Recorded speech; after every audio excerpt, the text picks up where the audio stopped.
சூரா சாஃபாத் அத்தியாயம் 37. மொத்த வசனங்கள் 182. அளவற்ற அருளாளனும் நிகரற்ற அன்புடையோனுமாகிய அல்லாஹுவின் பெயரால். அணி அணியாய் நிற்போர் மீது சத்தியமாக, கடுமையாக விரட்டுவோர் மீது சத்தியமாக, போதனையை கூறுவோர் மீது சத்தியமாக, உங்கள் இறைவன் ஒருவனே. அவன் வானங்கள், பூமி மற்றும் அவற்றுக்கு இடைப்பட்டவற்றுக்கு இறைவன், கிழக்குகளுக்கும் இறைவன். முதல் வானத்தை நட்சத்திரங்கள் எனும் அலங்காரம் மூலம் நாம் அலங்கரித்துள்ளோம். கட்டுப்படாத ஒவ்வொரு ஷைத்தானிடமிருந்தும் பாதுகாப்பாக அவற்றை ஆக்கினோம். வானவர்கள் எனும் உயர்ந்த கூட்டத்தினரிடமிருந்து ஓரிரு சொற்களை ஒட்டு கேட்பவனை தவிர அவர்கள் செவியுற முடியாது.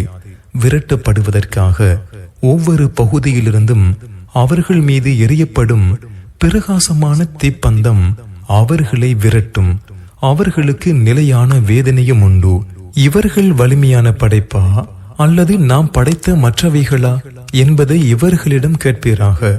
இவர்களை பிசுபிசுப்பான களிமண்ணால் நாம் படைத்தோம். உண்மையில் இறைவனின் ஆற்றலை எண்ணி நீர் ஆச்சரியப்படுகிறீர். இவர்களோ கேலி செய்கின்றனர். இவர்களுக்கு அறிவுரை கூறப்பட்டால் படிப்பினை பெறுவதில்லை. சான்றை இவர்கள் கண்டபோதும் கேலி செய்கின்றனர். இது தெளிவான சூனியம் தவிர வேறில்லை என்று இவர்கள் கூறுகின்றனர். நாங்கள் இறந்து மண்ணாகவும் எலும்புகளாகவும் ஆகும் போது நாங்களும் முந்தைய எங்கள் முன்னோர்களும் உயிர்ப்பிக்கப்படுவோமா என்று கேட்கின்றனர். ஆம், நீங்கள் சிறுமைப்பட்டவர்கள் என கூறுவீராக. அது ஒரே ஒரு பெரும் சப்தம்தான். உடனே அவர்கள் காண்பார்கள், எங்களுக்கு கேடுதான், இது தீர்ப்பு நாள் என அப்போது கூறுவார்கள். நீங்கள் பொய்யென கருதி கொண்டிருந்தீர்களே, அந்த தீர்ப்பு நாள் இதுவே என கூறப்படும். அநீதி இழைத்தோரையும் அவர்களுக்கு துணை நின்றவர்களையும் அல்லாஹுவை அன்றி அவர்கள் வணங்கி வந்ததையும் ஒன்று திரட்டுங்கள். அவர்களுக்கு நரகத்தின் பாதையை காட்டுங்கள். அவர்கள் விசாரிக்கப்படுபவர்கள். அவர்களை பிடித்து நிறுத்துங்கள் என்று வானவர்களுக்கு கூறப்படும். உங்களுக்கு என்ன நேர்ந்தது? ஏன் ஒருவருக்கொருவர் உதவி கொள்ளாமல் இருக்கின்றீர்கள் என்று கேட்கப்படும். அவ்வாறு நடக்காது என்று அவர்கள் சரணடைந்தவர்கள். அவர்களில் ஒருவர் மற்றவரை நோக்கி விசாரித்துக் கொள்வார்கள். நீங்களே எங்கள் மீது ஆதிக்கம் செய்வோராக இருந்தீர்கள் என்று சிலர் கூறுவார்கள். இல்லை, நீங்கள் தான் நம்பிக்கை கொள்வோராக இருக்கவில்லை என்று மற்றும் சிலர் பதிலளிப்பார்கள். உங்கள் மீது எங்களுக்கு எந்த அதிகாரமும் இருந்ததில்லை. மாறாக நீங்களே வழிகட்ட கூட்டமாக இருந்தீர்கள். எனவே எங்கள் இறைவனின் கட்டளை எங்களுக்கு எதிராக உறுதியாகிவிட்டது. அதன் பலனை நாங்கள் அனுபவிக்கிறோம். நாங்கள் உங்களை வழிகெடுத்தோம், நாங்களும் வழிகட்டவர்களாக இருந்தோம் என்றும் கூறுவார்கள். அந்நாளில் அவர்கள் வேதனையில் பங்காளிகளாக இருப்பார்கள். குற்றவாளிகளை இப்படித்தான் நாம் நடத்துவோம். அல்லாஹுவை தவிர வணக்கத்திற்குரியவன் யாருமில்லை என்று அவர்களிடம் கூறப்பட்டால் பெருமை அடிப்போராக அவர்கள் இருந்தனர். பைத்தியக்கார கவிஞருக்காக நாங்கள் எங்கள் கடவுள்களை விட்டு விடுவோமா என்று கேட்கின்றனர். அவ்வாறில்லை. அவர் உண்மையையே கொண்டு வந்துள்ளார். தூதர்களை உண்மைப்படுத்துகிறார். நீங்கள் துன்புறுத்தும் வேதனையை அனுபவிப்பவர்கள். நீங்கள் செய்து கொண்டிருந்ததை தவிர வேறு எதற்கும் கூலி கொடுக்கப்பட மாட்டீர்கள்.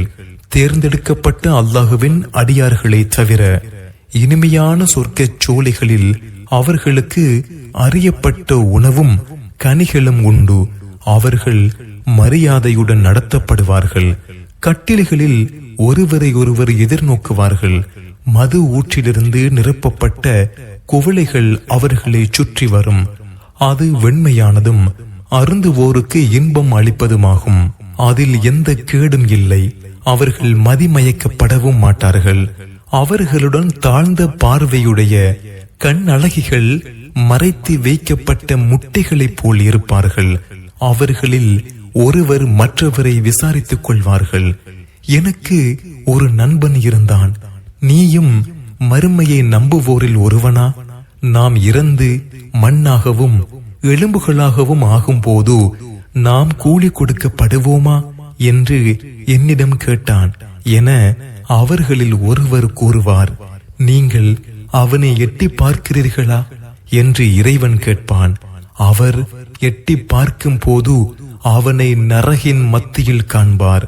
அல்லாஹுவின் மீது ஆணையாக என்னை குழியில் தள்ள முயன்றாய் என்று அவர் நரகவாசியிடம் கூறுவார். எனது இறைவனின் அருட்கொடை இல்லாதிருந்தால் நரகத்திற்கு கொண்டு வரப்பட்டோரில் நானும் ஆகியிருப்பேன். நமது முதல் மரணத்தை தவிர நாம் மரணிப்போர் இல்லையோ, நாம் தண்டிக்கப்படுவோரும் இல்லையோ என்றும் அவனிடம் கேட்பார். இதுவே மகத்தான வெற்றி. செயல்படுவோர் இது போன்றதற்காகவே செயல்படட்டும். இது சிறந்த தங்குமிடமா அல்லது ஜக்கும் மரமா?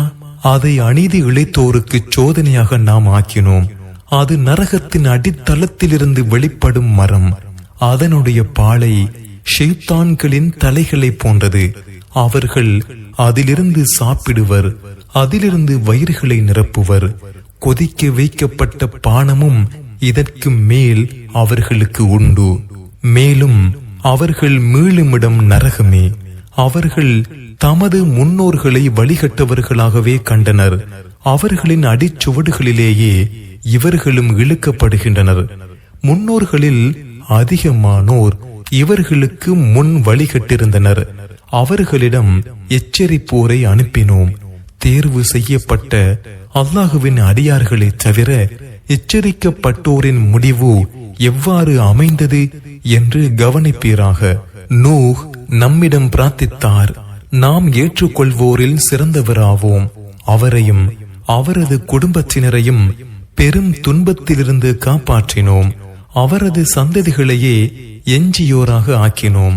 பின் வருவோரிடம் அவரது புகழை நிலைக்கச் செய்தோம். அகிலத்தாரில் நூஹ் மீது சலாம் உண்டாகும். நல்லோருக்கு இவ்வாறே நாம் கூலி கொடுப்போம். அவர் நம்பிக்கை கொண்ட நமது அடியாராக இருந்தார். பின்னர் மற்றவர்களை மூழ்கடித்தோம். அவரது வழி தோன்றலில் உள்ளவரே இப்ராஹிம். அவர் தமது இறைவனிடம் தூய உள்ளத்துடன் வந்ததை நினைவூட்டுவீராக. எதை வணங்குகிறீர்கள் என்று தமது தந்தையிடமும் தமது சமூகத்தாரிடமும் கூறியதை நினைவூட்டுவீராக. அல்லாஹுவை அன்றி கற்பனை செய்யப்பட்ட கடவுள்களையா நாடுகிறீர்கள்? அகிலத்தின் இறைவனை பற்றி உங்கள் எண்ணம் தான் என்ன என்று கேட்டார். பின்னர் நட்சத்திரங்களை கவனமாக பார்த்தார். நான் நோயாளி என கூறினார். அவரை விட்டு விட்டு அவர்கள் சென்றனர். அவர்களின் கடவுள்களிடம் சென்று, சாப்பிட மாட்டீர்களா? ஏன் பேச மாட்டேன் என்கிறீர்கள்? உங்களுக்கு என்ன நேர்ந்தது என்று கேட்டார். பின்னர் அவற்றிடம் நெருங்கிச் சென்று பலமாக அடித்தார். அவர்கள் அவரை நோக்கி விரைந்து வந்தனர். நீங்கள் செதுக்கிக் கொண்டதை வணங்குகிறீர்களா? அல்லாஹுவே உங்களையும் நீங்கள் செய்தவற்றையும் படைத்தான் என்றார். இவருக்காக ஒரு கட்டடத்தை கட்டி இவரை நெருப்பில் போடுங்கள் என்று அவர்கள் கூறினர். அவருக்கு எதிராக சதி செய்ய நினைத்தனர். அவர்களை தாழ்ந்தோராக்கிவிட்டோம். நான் என் இறைவனிடம் செல்கிறேன், அவன் எனக்கு வழிகாட்டுவான் என்றார். என் இறைவா, எனக்கு நல்லொழுக்கம் உடையோரில் ஒருவரை வாரிசாக தருவாயாக என்று கேட்டார். அவருக்கு சகிப்புத்தன்மை மிக்க ஆண் குழந்தை இஸ்மாயில் பற்றி நற்செய்தி கூறினோம். அவருடன் உழைக்கும் நிலையை அவர் இஸ்மாயில் அடைந்த போது, என் அருமை மகனே, நான் உன்னை அறுப்பது போல் கனவில் கண்டேன். நீ என்ன கருதுகிறாய் என்பதை சிந்தித்து கூறு என்று இப்ராஹிம் கேட்டார். என் தந்தையே, உங்களுக்கு கட்டளையிடப்பட்டதை செய்யுங்கள். அல்லாஹ் நாடினால் என்னை பொறுமையாளனாக காண்பீர்கள் என்று இஸ்மாயில் பதிலளித்தார். இருவரும் கீழ்ப்படிந்து தமது மகனை அவர் முகம் குப்புற கிடத்திய போது, இப்ராஹிமே, அக்கனவை நீர் உண்மைப்படுத்தி விட்டீர். நன்மை செய்வோருக்கு இவ்வாறே நாம் கூலி வழங்குவோம் என்று அவரை அழைத்து கூறினோம். இதுதான் மகத்தான சோதனை. பெரிய பலிப்பிராணியை அவருக்கு பகரமாக்கினோம். பின் வருவோரில் அவரது புகழை நிலைக்கச் செய்தோம். இப்ராஹிமின் மீது சலாம் உண்டாகும். நன்மை செய்வோருக்கு இவ்வாறே கூலி வழங்குவோம். அவர் நம்பிக்கை கொண்ட நமது அடியார்களில் ஒருவர். நபியும் நல்லவருமான இஸ்ஹாக்கை பற்றி அவருக்கு நற்செய்தி கூறினோம். அவர் மீதும் இஸ்ஹாக் மீதும் பாக்கியம் செய்தோம். அவ்விருவரின் வழித்தோன்றல்களில் நல்லோரும் உள்ளனர், தெளிவாக தமக்கே தீங்கிழைத்தோரும் உள்ளனர். மூசாவுக்கும் ஹாரூனுக்கும் அருள் புரிந்தோம். அவ்விருவரையும் அவர்களது சமூகத்தாரையும் பெரும் துன்பத்திலிருந்து காப்பாற்றினோம். அவர்களுக்கு உதவினோம். எனவே அவர்களே வெற்றி பெற்றனர். அவ்விருவருக்கும் தெளிவான வேதத்தை வழங்கினோம். அவ்விருவருக்கும் நேரான வழியை காட்டினோம். பின்வருவோரில் அவ்விருவரின் புகழை நிலைக்கச் செய்தோம். மூசாவின் மீதும் ஹாரூன் மீதும் சலாம் உண்டாகும். நன்மை செய்வோருக்கு இவ்வாறே நாம் கூலி வழங்குவோம். அவ்விருவரும் நம்பிக்கை கொண்ட நமது அடியார்கள். இல்யாசும் தூதர்களில் ஒருவர். அஞ்ச மாட்டீர்களா?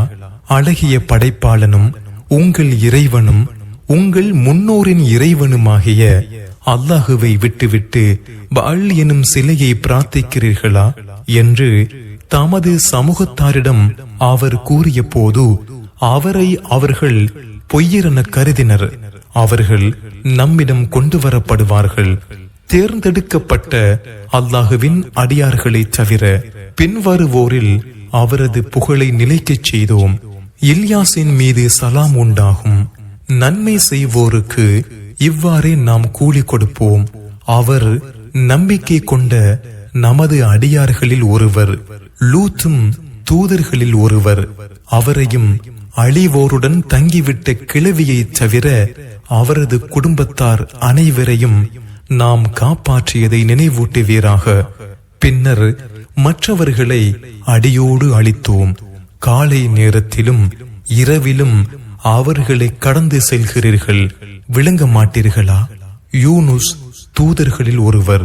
நிரப்பப்பட்ட கப்பலை நோக்கி அவர் ஒளிந்தோடிய போது அவர்கள் கப்பலில் இருந்து யாரை வெளியேற்றுவது என்று சீட்டு குலுக்கினர். தோற்றவர்களில் அவர் ஆகிவிட்டார். இழிந்தவராக இருக்கும் நிலையில் அவரை மீன் விழுங்கியது. அவர் நம்மை துதிக்காது இருந்திருந்தால் அவர்கள் உயிர்ப்பிக்கப்படும் நாள் வரை அதன் வயிற்றிலேயே தங்கியிருப்பார். அவரை நோயுற்றவாறே வெட்ட வெளியில் எறிந்தோம். அவர் மீது நிழல் தருவதற்காக சுரை கொடியை முளைக்கச் செய்தோம். அவரை 1,00,000 அல்லது அதைவிட அதிகமானோருக்கு தூதராக அனுப்பினோம். அவர்கள் நம்பிக்கை கொண்டனர். குறிப்பிட்ட காலம் வரை அவர்களுக்கு வசதிகளை அளித்தோம். உமது இறைவனுக்கு பெண் குழந்தைகள், இவர்களுக்கு ஆண் குழந்தைகளா என்று இவர்களிடம் கேட்பீராக. வானவர்களை நாம் பெண்களாக படைக்கும் போது இவர்கள் பார்த்து கொண்டிருந்தார்களா? கவனத்தில் கொள்க, அல்லாஹ் பிள்ளைகளை பெற்றெடுத்தான் என்று அவர்கள் இட்டுக்கட்டியே கூறுகின்றனர். அவர்கள் பொய் கூறுபவர்கள். ஆண் மக்களை விட அவன் பெண் மக்களை தேர்வு செய்து விட்டானா? உங்களுக்கு என்ன நேர்ந்தது? எவ்வாறு தீர்ப்பளிக்கிறீர்கள்? சிந்திக்க மாட்டீர்களா? அல்லது உங்களுக்கு தெளிவான சான்று உள்ளதா? நீங்கள் உண்மையாளர்களாக இருந்தால் உங்கள் வேதத்தை கொண்டு வாருங்கள். ஜின்களுக்கும் அவனுக்கும் இடையே வம்சாவளி உறவை அவர்கள் கற்பனை செய்து விட்டனர். தாம் இறைவன் முன் நிறுத்தப்படுவோம் என்பதை ஜின்கள் அறிந்து வைத்துள்ளன. அவர்கள் கூறுவதை விட்டும் அல்லாஹ் தூயவன். தேர்ந்தெடுக்கப்பட்ட அல்லாஹுவின் அடியார்களை தவிர நீங்களும் நீங்கள் வணங்குபவைகளும் நரகத்தில் கருகவிருப்பவனை தவிர மற்றவர்களை வழிகெடுக்க முடியாது. எங்களில் யாராக இருந்தாலும் அவருக்கு குறிப்பிட்ட இடம் உண்டு. நாங்கள் அணிவகுத்து நிற்பவர்கள், நாங்கள் துதிப்பவர்கள் என்று வானவர்கள் கூறுவார்கள். முன்னோர் வழியாக எங்களுக்கு அறிவுரை கிடைத்திருக்குமானால் தேர்ந்தெடுக்கப்பட்ட அல்லாஹுவின் அடியார்களாக ஆகியிருப்போம் என்று அவர்கள் இணை கற்பிப்போர் கூறிக்கொண்டு இருந்தார்கள். இப்போது அதை மறுக்கின்றனர். பின்னர் அறிந்து கொள்வார்கள். நமது அடியார்களான தூதர்களுக்கு நமது கட்டளை முந்திவிட்டது. அவர்களே உதவி செய்யப்படுவார்கள். நமது படையினரே வெல்பவர்கள். குறிப்பிட்ட காலம் வரை அவர்களை புறக்கணிப்பீராக. அவர்களை பார்த்து கொண்டிருப்பீராக. அவர்களும் பின்னர் பார்ப்பார்கள். நம்முடைய வேதனையா அவசரமாக தேடுகின்றனர். அது அவர்களின் முற்றத்தில் இறங்கிவிட்டால் எச்சரிக்கப்பட்டோரின் காலை பொழுது கெட்டதாக ஆகிவிடும். குறிப்பிட்ட நேரம் வரை அவர்களை புறக்கணிப்பீராக, பார்த்து கொண்டிருப்பீராக. அவர்களும் பின்னர் பார்ப்பார்கள். கண்ணியத்தின் அதிபதியாகிய உமது இறைவன் அவர்கள் கூறுவதை விட்டும் தூயவன். தூதர்கள் மீது சலாம் உண்டாகும். அகிலத்தின் அதிபதியாகிய அல்லாஹுவுக்கே புகழனைத்தும்.